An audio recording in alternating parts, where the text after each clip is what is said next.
I think that Silent Hill 2, the remake, is going to fail. Well, firstly, I think, judging from the one trailer alone, I think the graphics and the art design will be top notch. I think they'll be very good.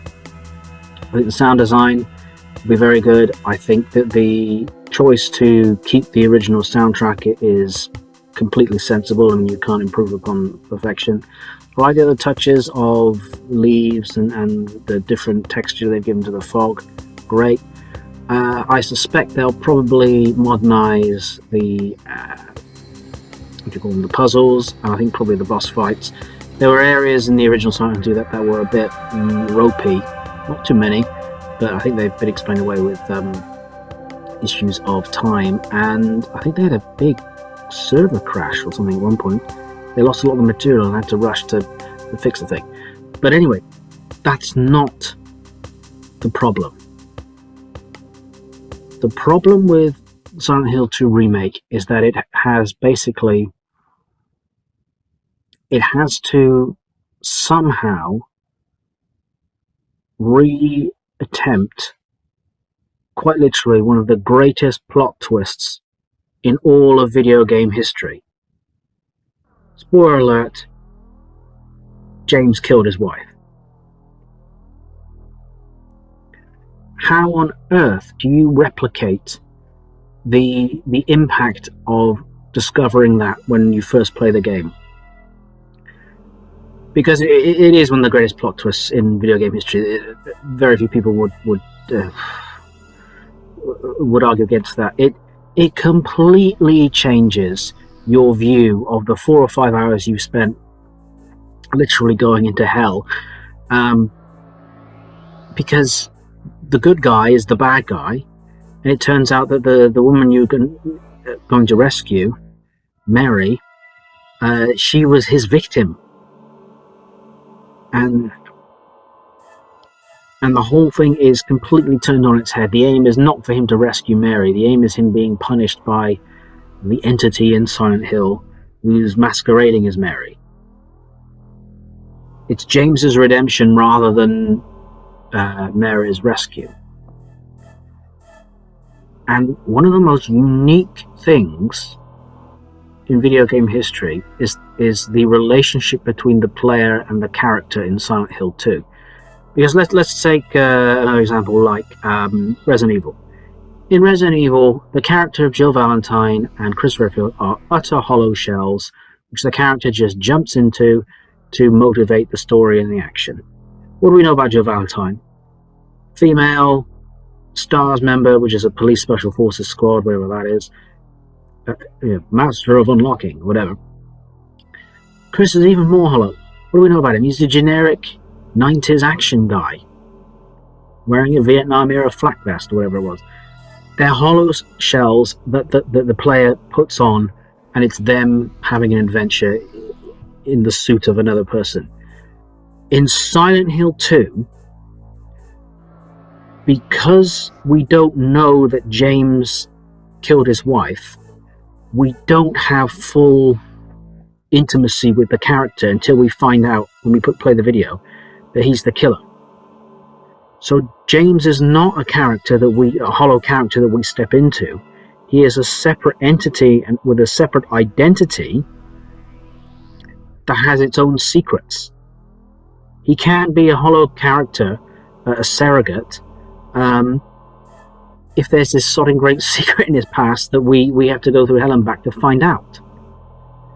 I can't think of, there may be others, but I can't think of any other example in the history of the media whereby the character you play has some major fault that you have to uncover in that way. And it again, it turns the game on its head.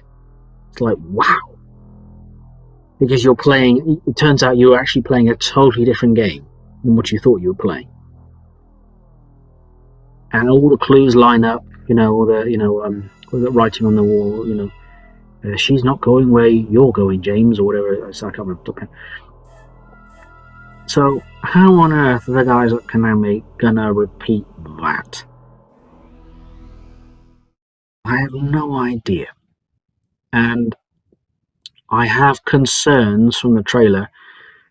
The way they're portraying James now, he looks a bit, what's the word? Guilty. This is the shot of him washing his hands. I mean, come on, straight out of Macbeth. That's a bit on the nose. So I suspect that they're going to downplay the revelation that he killed his wife because they think everybody knows, and we do know. And they're not hiding it by making James seem like a twitchy, weaselly villain from the start. That's problematic because when they do reveal that he killed his wife, we have no sympathy with it. In the first game, James is like this. Okay, he's a bit slow, you know. I got a letter. The name said Mary. It's like, okay, he's a bit slow and simple, but he's a good guy. Yeah, he's going into hell to rescue his wife. He's the knight in shining armor. And then we find out he's a wife-bashing, wife-murdering scumbag. Who did it because he couldn't get his rocks off. Sexual frustration, I think, will the analysts say. So, the impact of the reveal of him killing his wife only works if the illusion of him being the knight in shining armor is shattered. If you don't portray him as the knight in shining armor to start off with, it doesn't matter. So that's my concern. Another suspicion that I have is that they're going to try and screw with the formula and not have James be the killer of his wife. Like, he thought he killed her, but then it turned out to be, I don't know, the dog. Whatever. It turned out to be Pyramid Head all along. I don't know. They'll try and subvert our expectations by he thinks he did it and then he found out that he didn't, or that he was possessed or some doppelganger. I can't. God knows how they're going to look at it.